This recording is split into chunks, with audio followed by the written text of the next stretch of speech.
Salut à tous, c'est RTCMR. Aujourd'hui on se retrouve pour une vidéo mode carrière.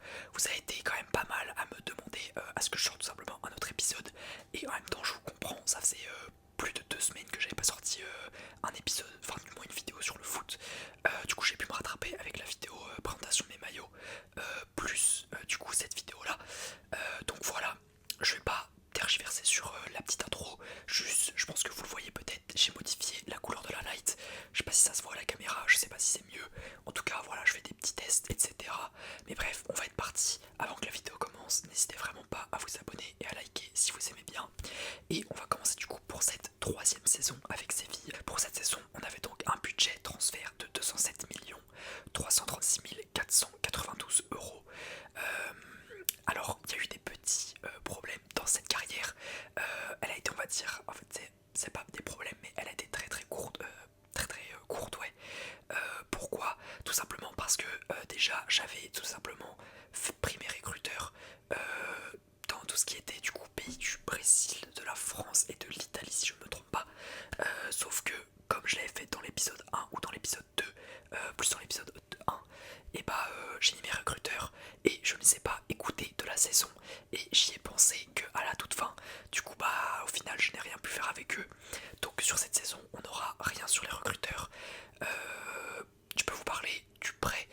Donc j'ai eu un seul joueur du coup en prêt que j'avais recruté l'année dernière, un petit espoir du coup qui s'appelle Alexandre Mas, que j'ai envoyé tout simplement pour 2 ans à Rotterdam. Donc voilà, et ça lui fera du temps de jeu, il pourra se développer, etc.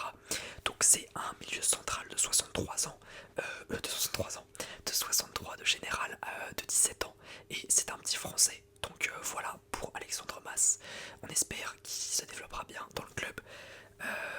Ensuite, pour ce qui a été des ventes, j'ai dans mon équipe seulement des joueurs dans lesquels j'ai besoin en fait.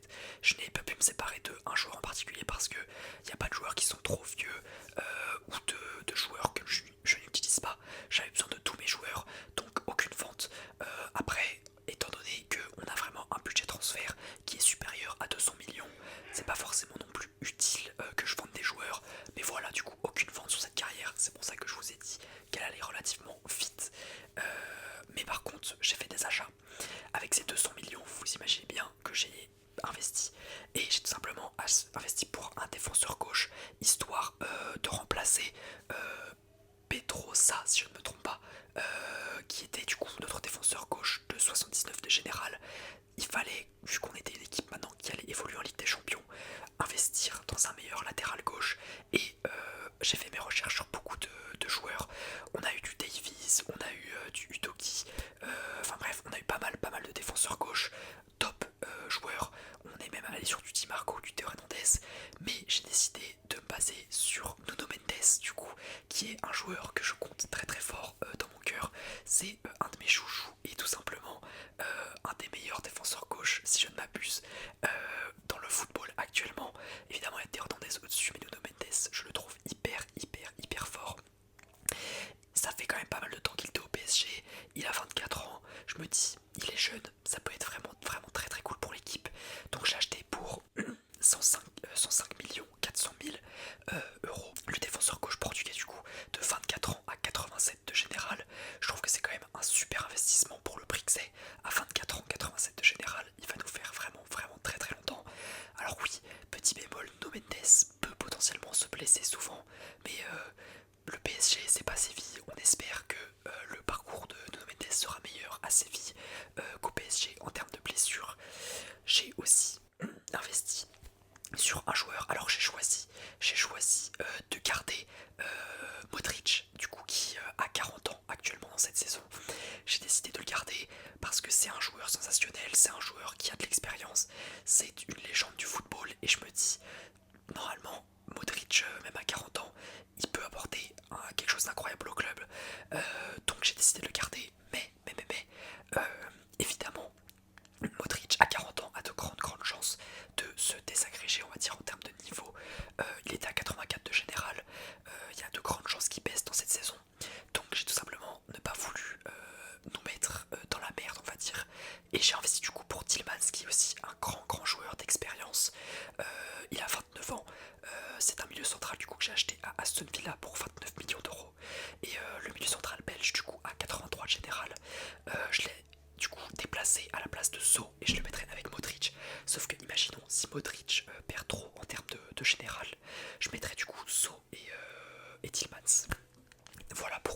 j'ai acheté du coup Tillmans. Et puis Tillmans, très très grand joueur, bon, pas la classe mondiale non plus de Modric, mais c'est un joueur qui a fait ses preuves dans le football, etc.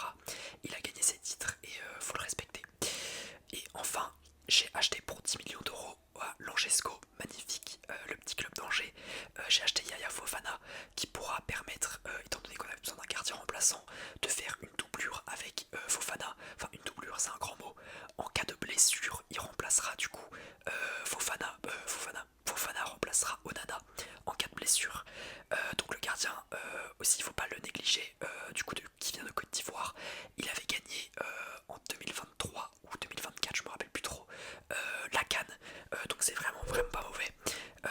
Et c'est un gardien du coup qui est très très bon, même s'il n'a pas forcément joué. Et en plus, il a 25 ans, donc ça lui fait quand même pas mal de, comment dire, pas mal d'années sur le banc, on va dire, pour pouvoir remplacer en cas de besoin Onana. Donc ça c'est vraiment cool. On n'aura pas besoin de racheter un gardien remplaçant dans peu de temps.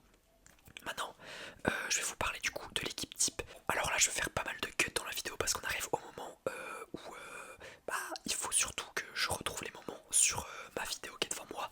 Donc là, pour ce qui est de l'équipe type, on peut le voir, une équipe quand même très très très forte. Déjà les deux pistons, donc les deux latéraux, Nuno Mendes et Molina, c'est très très très très fort. Donc ils vont beaucoup apporter tant défensivement que offensivement et ça c'est très très cool.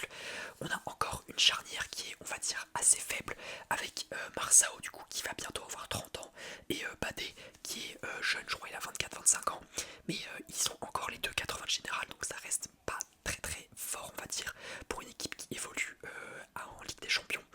Et ensuite on a Onana qui est du coup très très fort comme gardien, c'est cool. Le milieu du coup composé de Modric Tillmans qui va j'espère être très très complémentaire. De toute façon ils sont que deux à ce poste là, donc il faut qu'ils soient complémentaires et qu'ils arrivent à bien défendre et à bien distribuer les ballons. On peut voir aussi sur le côté gauche et droit Luke Bacchio et Echuk, donc c'est deux joueurs très très forts. Je crois que Luke Bacchio est un peu plus vieux que Echuk, mais c'est deux joueurs qui sont une grande vitesse et qui peuvent provoquer, donc c'est assez cool, même si comme pour la charnière centrale en termes de général c'est un peu plus faible que l'équipe. Et évidemment nos deux buteurs magnifiques, Thuram et Lookman, c'est les deux joueurs pièces maîtresses de notre équipe. On est surtout passé sur l'attaque avec ces deux buteurs de sensation, surtout Marcus Thuram évidemment quand on voit la saison qu'il avait fait juste avant. Et voilà du coup pour ce qui est de l'équipe type. Alors pour ce qui va être maintenant de l'objectif du club, les objectifs que je fixe, ça serait de remporter la Liga ou la Coupe d'Espagne. Alors oui, c'est des objectifs qui sont vraiment vraiment élevés, mais quand je commence à voir cette équipe là, je pense que si on est fort tactiquement et on fait pas d'erreurs, etc., je pense vraiment qu'on peut faire quelque chose, même si la charnière centrale et les ailiers seront un peu en dessous des autres, on peut faire quelque chose de bien.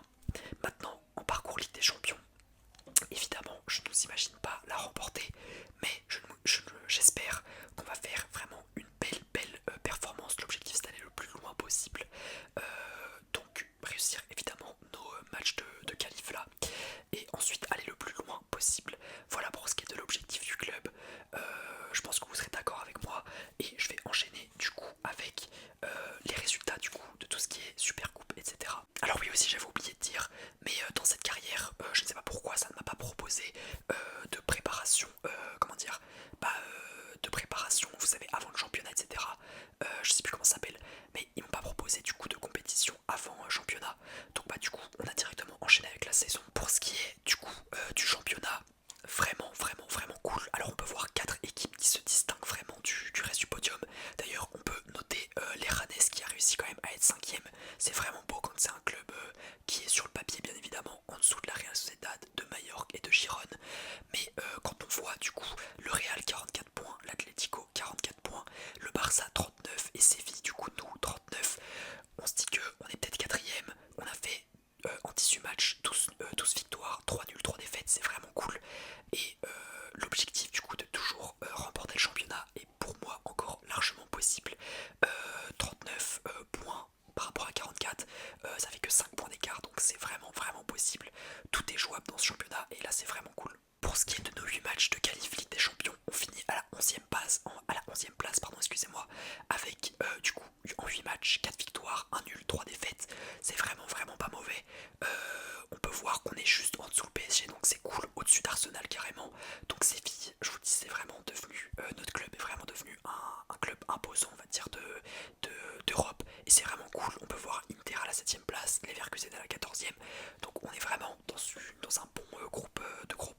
dire. Et voilà du coup pour nos résultats en Ligue des Champions pour les 8 premiers matchs.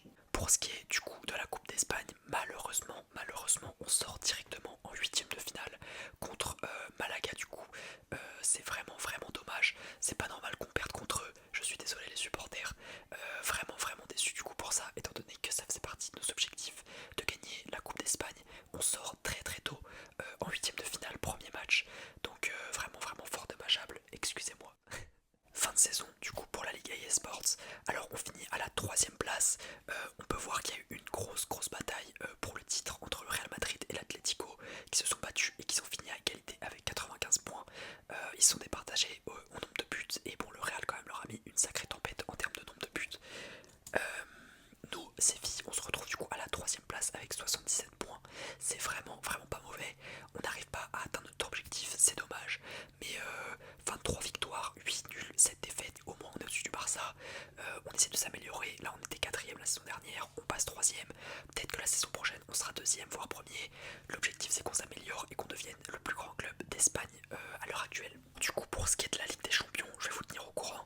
Donc, comme je vous l'avais dit, dans la phase de championnat, on va dire de ligue, on était arrivé dans le moyen, dans le milieu à peu près, ce qui faisait qu'on n'était pas dans les 8 premiers, et donc qu'on allait jouer en play-off.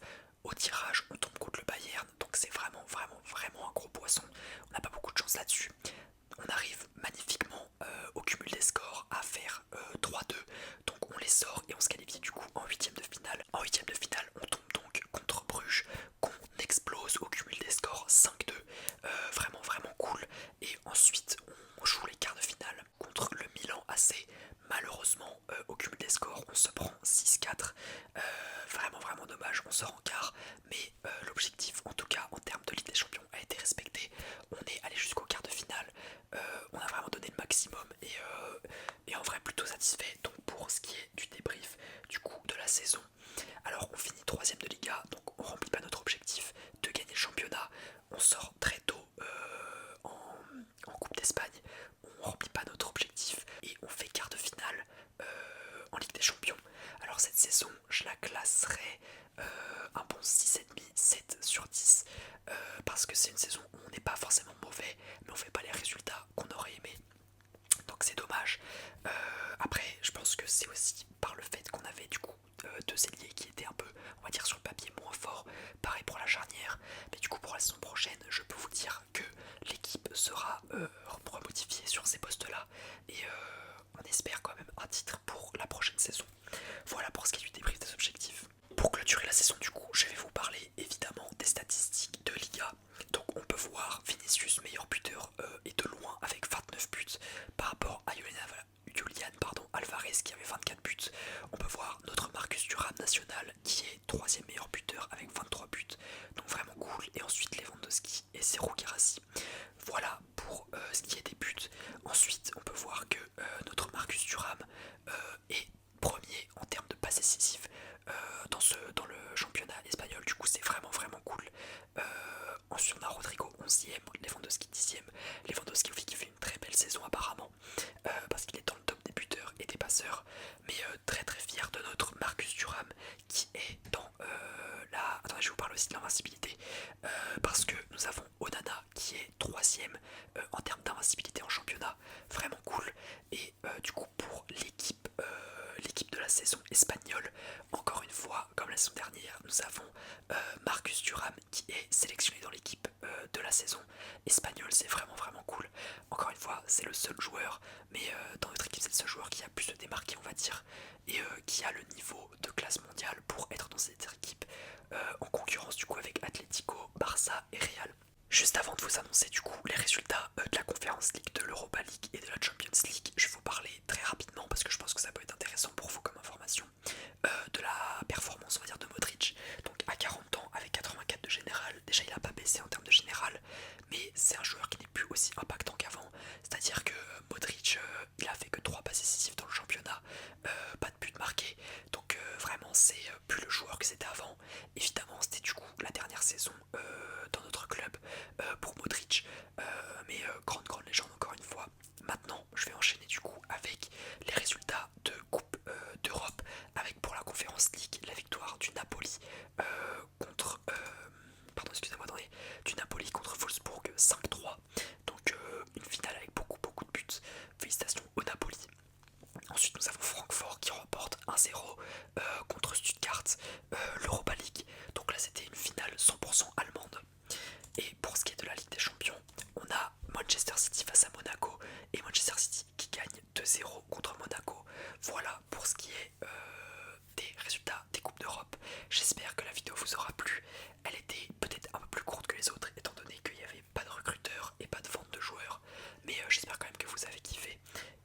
n'hésitez pas à liker, à vous abonner si vous avez bien aimé. C'était ArtSMR et je vous souhaite une bonne nuit, une bonne journée ou une bonne soirée. Salut tout le monde.